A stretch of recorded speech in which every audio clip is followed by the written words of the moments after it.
मालती की माँ जी। अरे हमारे घर में एक पुरानी राड़ी थी ना, मैं कब से ढूंढ रहा हूँ, मिल नहीं रहा है। जो त्रिवेणी मेला से मैंने खरीद कर लाया था। अरे कहाँ पहुंचा दिया तुम लोगों ने उसे? जरा जल्दी ढूंढ निकालो ना। ओहो, इस आदमी को भी क्या क्या चीज की जरूरत पड़ती है। कभी राड़ी बोलता है तो कभी गुंदरी बोलता है तो कभी दही बोलता है, जाने क्या क्या बोलता है। क्या ये सब चीज को मैं ही संभालूं? मैं तो तंग आ गई हूँ आपसे। अरे आरती, ये तुम क्या कह रही हो? तुम घर की मूल औरत होकर नहीं ढूंढोगी तो कौन ढूंढेगा? ये दशहरा त्योहार तो हमारी मौलिक संस्कृति है। मौलिक संस्कृति तुम्हें पता है? पता है तुम्हें? आजकल इसे कुछ लोग परहेज करने लगे हैं, लेकिन याद रखो, जिस जाति की संस्कृति नहीं रहेगी ना, उस जाति का अस्तित्व चरमरा जाएगा, अतः नहीं रहेगा। समझे ना? इसीलिए हमें अपने बच्चों को अपना संस्कार संस्कृति के बारे में सिखाना चाहिए। समझे ना? हमें तो राड़ी चाहिए। ढूंढ निकालो जल्दी, जाओ। अरे बाप रे, जो चीज गुम हो गई है मैं कहाँ से लाऊं? आपको याद नहीं है, कुछ रोज पहले मालती एक छोटे से कुत्ते के बच्चे को लेके आई थी और रात को ठंडा ना लगे इसीलिए उसने उसी राड़ी में कुत्ते के बच्चे को सुला दिया था। अरे क्या कहा तुमने? ठीक है, मैं पूछ के बताऊंगी। अरे उस लावारिस कुत्ते को हमारी राड़ी बिछा दी है? आने दो उसको, लड़की को। मैं उसको आज छोड़ूंगा नहीं। बस बस रहने दीजिए। आज पर्व में टीका देके आशीर्वाद देने के बजाय आप गाली मत दीजिए। मैं उसे कहूंगी कहीं रखी होगी। ये रहा आपका गाड़ी। ठीक से ढूंढी नहीं हो, एक जगह बैठकर कस करते रहते हो। देखो आरती, मैंने अपने जीवन में जो भी सीखा ना, वो अपनी संस्कृति और देश के लिए ही सीखा। जब मैं पलटन में था तब भी हमारा एक सांस्कृतिक प्रकोष्ठ हुआ करता था, जहां हम दशहरा और त्योहारों को बड़े हर्षोल्लास के साथ मनाते थे। तुम्हें पता है, संस्कृति हमारा समाज का दर्पण है, धरोहर है।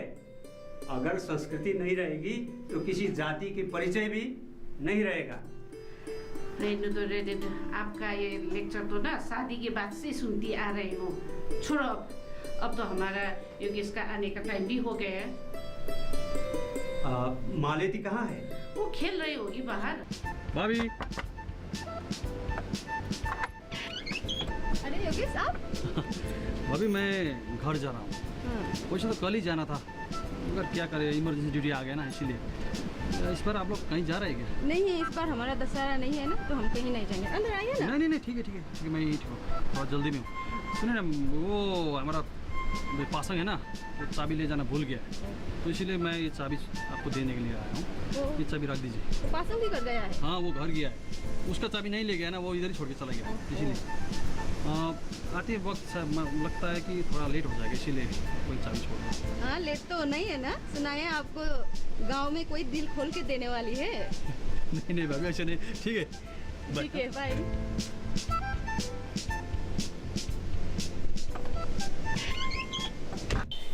अरे राधा, आज तुम इतना खुश क्यों लग रही हो? पगली, आज दशहरा है।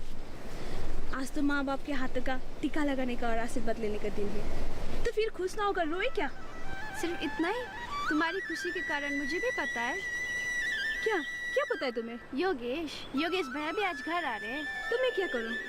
बस तुम इतना अनजान मत बनो, मुझे तुम दोनों के बारे में सब कुछ पता है। पता है तो फिर क्यों पूछ रहे हो? अच्छा राधा, तुमसे एक बात कहनी है। कौन सी बात? वो ऊपर कोठी वाले घर के श्याम भैया तुमसे बहुत पसंद करते हैं। ओह, वो ऊपर वाले भैया? हाँ, वही, वो बहुत धनवान है। बीमा, मुझ जैसे गरीब लड़की को इतना बड़ा सपना देखना गलत है। फिर प्रेम भी तो ऐसी चीज नहीं है जिसे धन दौलत के साथ बदला जाए। राधा।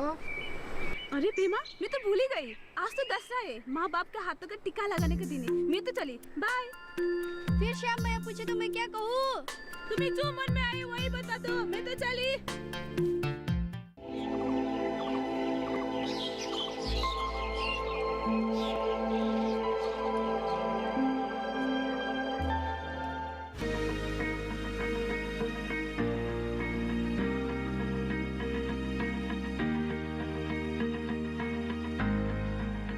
घर के बगिया में छिपा है सेहत का खजाना। टेरेस गार्डनिंग से बनेगा घर ब्यूटीफुल और हेल्दी। क्यों ना गार्डन में उगाएं अपने फल फूल और सब्जियां, जिससे सेहत भी बने और छत की बगिया भी खिली खिली रहे। देखिए छत पर बागवानी, शनिवार सुबह 9 बजे सिर्फ दूरदर्शन किसान पर।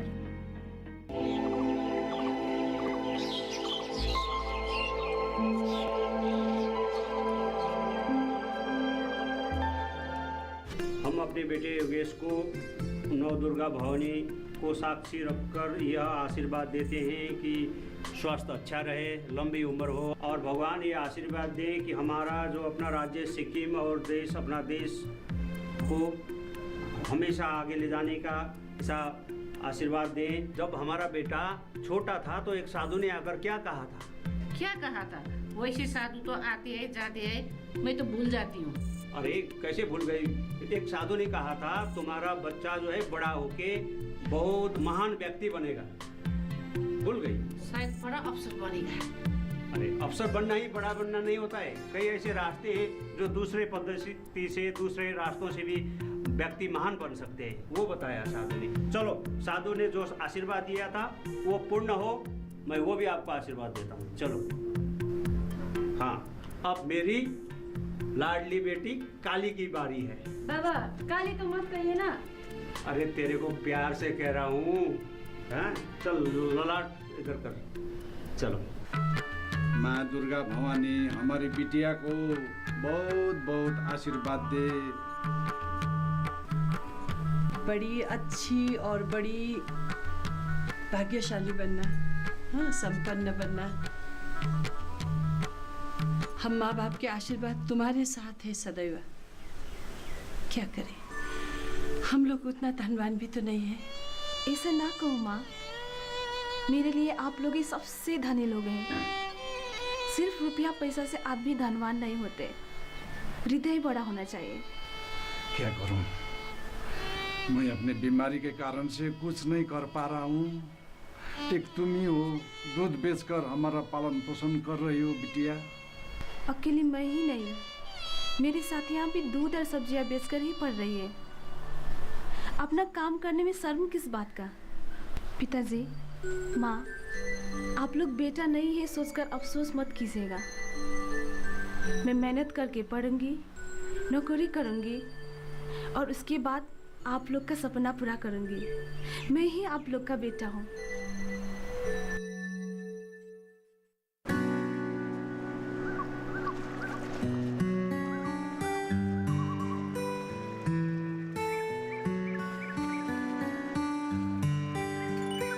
योगेश,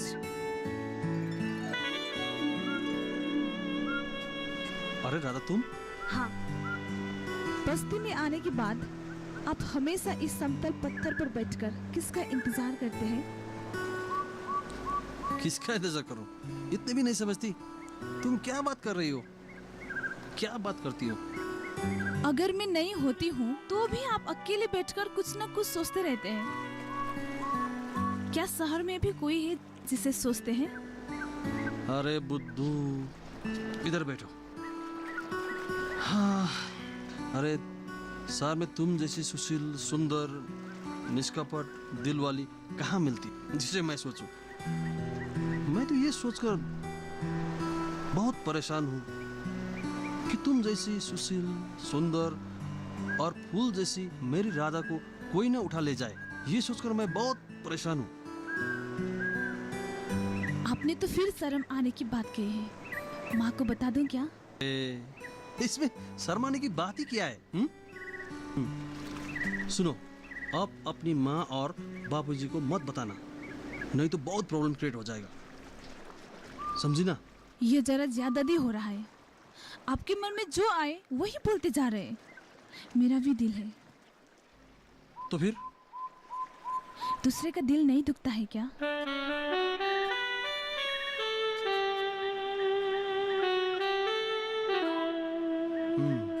एक मिनट। हाँ, ओके।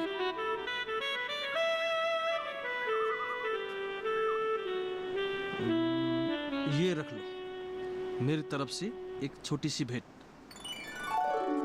ये मेरे लिए है? हाँ, कभी भी मेरी याद आई तो ये अपने दिल में छुपा के रखना। ओ माँ, कितनी सुंदर बैग है। Thank you so much. सच में? हाँ, इसमें थैंक यू की बात ही क्या है?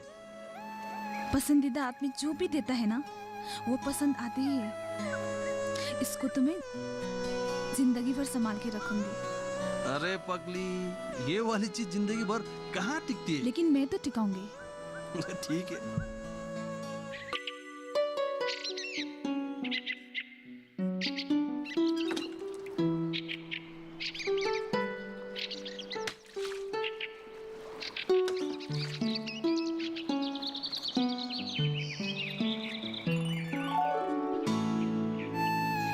राधा, इतनी देर क्यों कर दी?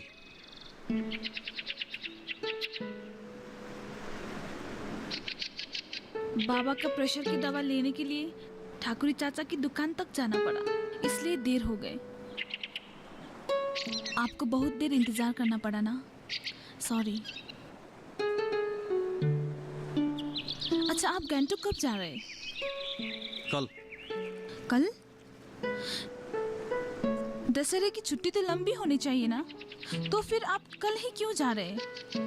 हमें प्यार नहीं करते? इलेक्शन आ गए, काम का बहुत प्रेशर चल रहा है और बॉस ने भी हुक्म किया है कि किसी को छुट्टी में ना जाने का। मैं तो सिर्फ माँ बाप का टीका लेने के लिए आया हूँ। इसका मतलब आप मुझे प्यार ही नहीं करेंगे। धत पगली, अगर मैं तुमसे प्यार नहीं करता तो मैं यहाँ आके तुम्हारा इंतजार क्यों करता? अच्छा, अब कसम खा के बोलिए, आप मेरा साथ कभी नहीं छोड़ेंगे।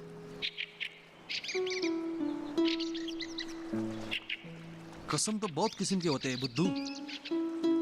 अब ये बात में कसम खाने का कुछ फायदा नहीं। देखो, जन्म जन्म तक अलग ना होने, अग्नि को साक्षी रखकर कसम खाने वाले भी परिस्थितियों के कारण अलग हो जाते हैं।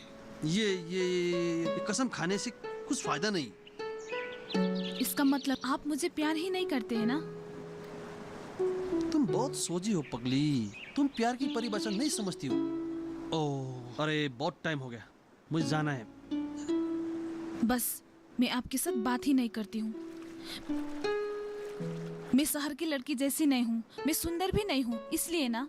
देखो राधा, तुम ऐसी करती रहोगी तो मैं कभी नहीं आऊंगा। पगली, मैं तो मजाक कर रहा था। क्या हुआ? मैं सचमुच तुमसे प्यार करता हूँ। तुम्हें क्या लगता है? सच में? सचमुच? सचमुच। तो फिर कसम क्यों नहीं खाए? अरे पगली, कसम तो वो लोग खाते जो निभा नहीं पाते हैं। हम तो तुम्हें दिल से प्यार करते हैं, दिल से। क्या लगता है? आप मुझे छोड़कर कहीं नहीं जाएंगे ना? तुमको छोड़कर जाएंगे कहाँ? तुमको बहुत प्यार करते हैं, बहुत प्यार।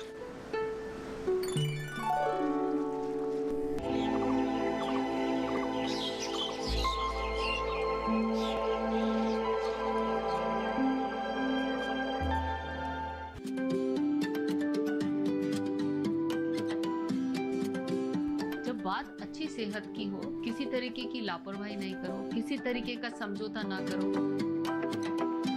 ना बरतें लापरवाही, लक्षणों को पहचानें और लें डॉक्टर की सलाह। चाहे बीमारी दिल की हो, दांतों की हो या दिमाग की हो, खुद से इलाज ना करें, खुद से कोई भी दवाई ना खाएं, डॉक्टर के पास जाएं, अपनी जांच कराएं और अपना पूरा इलाज करवाएं और अपना ख्याल रखें। कार्यक्रम जो देगा सलाह भी, मार्गदर्शन भी।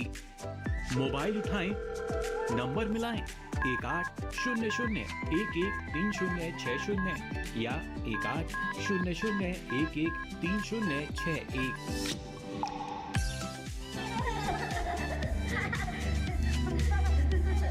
आपके अपने फोन इन कार्यक्रम स्वस्थ किसान में हर शनिवार शाम 6 से 7 बजे सिर्फ डीडी किसान पर।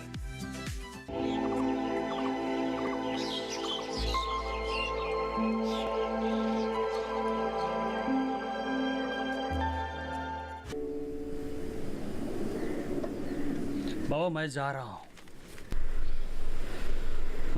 बाबा, अभी आपका पीठ का दर्द कैसे चल रहा है? वो जो मैंने पिछली बार जो दवाई दिया था, लाया था, वो काम कर रहा है कि नहीं कर रहा है? हाँ बेटा, वो दवा खाने के बाद तो काफ़ी आराम मिल रहा है अभी। वो तुमने उसको क्या कैल्शियम ना और कुछ कहा था? हाँ, उसे कैल्शियम ही कहते हैं। अच्छा। उससे जो हड्डियाँ होता है ना, उसको स्ट्रॉन्ग बनाने में मदद करते हैं। चलो ठीक। आप ज़्यादा काम मत कीजिए, ठीक है? तो मैं चलता हूँ। अरे योगेश, तुम इतनी जल्दी जा रहे हो?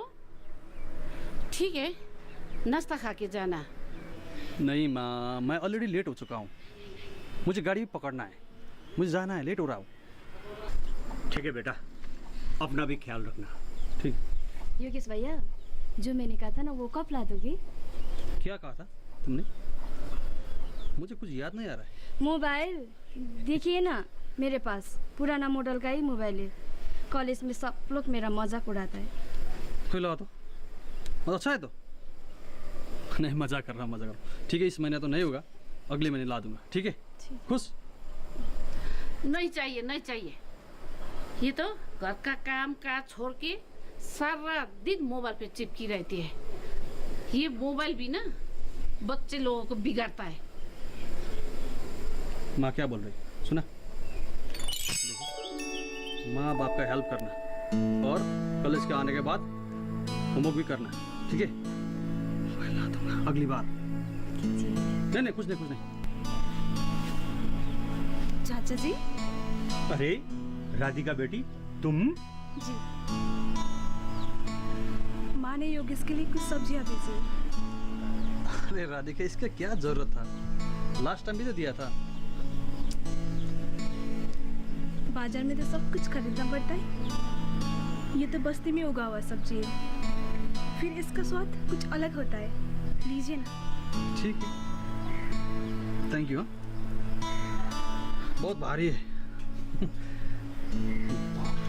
माँ सुनो, माँ मैं निकलता हूँ, लेट हो गया, गाड़ी भी नहीं मिलेगी। देखो योगेश, शहर में जहाँ तहाँ मत खाना और रात को भी मत घूमना।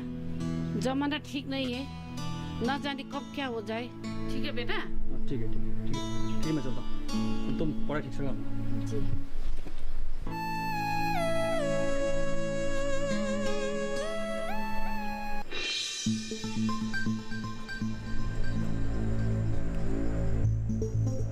राधिका,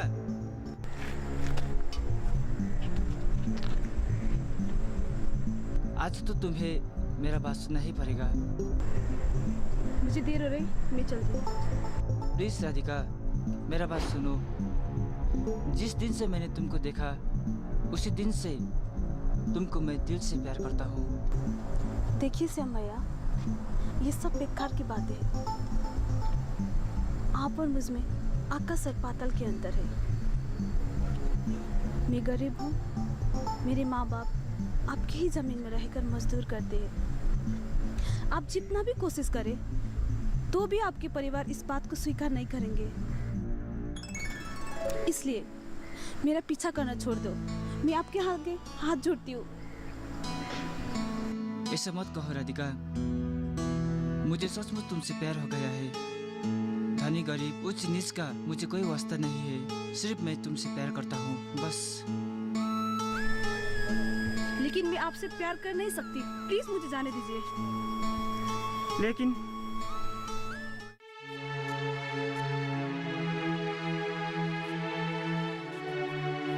राधा, क्या सोच रही हो? कुछ भी नहीं, ऐसे ही घर का काम खत्म करके बैठी हूँ। मुझे पता है कब महीना पूरा होगा और योगेश भैया कब आएंगे ही ना? नहीं, ये तो तुम्हारा चेहरा बता रहा है। अच्छा, तो तुम्हें एक बात बतानी है। श्याम भैया के अलावा सब कुछ को। श्याम भैया में क्या खराबी है? मैं होती तो सब ठोक ठोक के लव करती। तुम नहीं समझोगी ये बात। प्यार ऐसी चीज है जिसे धन संपत्ति के साथ नापा नहीं जाता, ये तो अपने आप हो जाता है। बस मैं तुमसे हार गई। अच्छा सुनो तो, गैंगटॉक में डांस कंपटीशन हो रहा है, हम लोग भी पार्टिसिपेट करें क्या? तुम्हें तो पता ही है मेरे बाबा की बात। अगर मैं ही चले गई तो घर का काम कौन करेगा? देखो राधिका, इसमें टैलेंट है, अच्छा नाचती है, अच्छा गा भी लेती है और एक्टिंग भी आता है। ऐसा अच्छा मौका बार बार नहीं आएगा। देखिए क्या होता है। अरे पीमा बेटी, तुम कब आई? नमस्ते चाची। नमस्ते। बस अभी अभी आई हूँ। राधिका जी, तुम लोग चाय बना के पियो। बाबा को गर्म पानी भी दे देना। हाँ, मैं जरा जेठा तामी को बुला के लाती हूँ। क्यों माँ, किसको क्या हुआ? बाबा सुबह से बीमार है, दवा खाने से भी ठीक नहीं हुआ। तब तो माँ आप मत जाइए, मैं और पेमा जाके बुला कर लाते। ठीक है माँ, आप पूजा के सामान तैयार करना। हाँ, हम लोग जाते। अच्छा अच्छा ठीक है, तब तो तुम लोग ही बुला के लाओ। हाँ माँ, चल। सुनो, देर मत करना, रात हो जाएगी। हाँ, मुझे आपसे बात नहीं करना है। क्यों? मैं आपको कब से इंतजार कर रही हूँ। अरे यार, तुमको तो पता ही है, अभी बारिश का मौसम है। हिमालय का है उजलापन, झरनों सा है बचपन, पहाड़ों की हरियाली में उड़ते आंचल सा यौवन, छोटा सा है जीवन मेरा, उतनी